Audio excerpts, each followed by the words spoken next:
हर हर महादेव।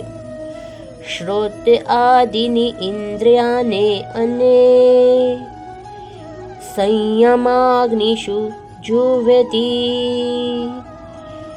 शब्द आदीन् विषयानने इंद्रियाग्निषु जुह्वति। इंद्रियाग्निषु जुह्वति। यहाँ भगवान श्री कृष्ण अर्जुन से कहते हैं, हे अर्जुन, अन्य दूसरे अर्थात योगी लोग, श्रोत्र आदिनी, श्रोत्र आदि अर्थात कान, आँख आदि, इंद्रियानी इंद्रियों को, संयम अग्निषु संयम रूपी अग्नि में जुह्वति अर्पित करते हैं। इसके विपरीत अन्य दूसरे लोग अर्थात गृहस्थ लोग शब्द आदि विषयान इंद्रिय तृप्ति के विषयों को इंद्रियाग्निषु इंद्रियों की अग्नि में जुह्वति अर्पित करते हैं।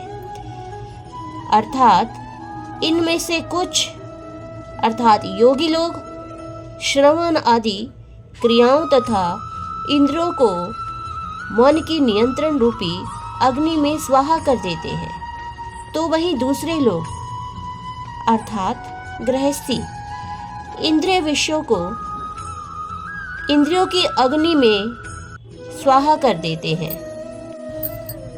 मानव जीवन के चारों आश्रमों के सदस्य ब्रह्मचारी, गृहस्थ, वानप्रस्थ तथा सन्यासी पूर्ण योगी बनने के निमित्त है। मानव जीवन पशुओं की भांति इंद्रिय तृप्ति के लिए नहीं बना।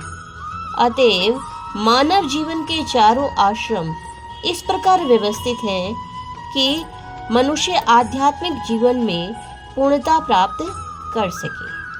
ब्रह्मचारी या शिष्यगण प्रामाणिक गुरु की देखरेख में इंद्रिय तृप्ति से दूर रहकर मन को वश में करते हैं। वे कृष्ण भावना अमृत से संबंधित शब्दों को ही सुनते हैं। श्रवण ज्ञान का मूल आधार है।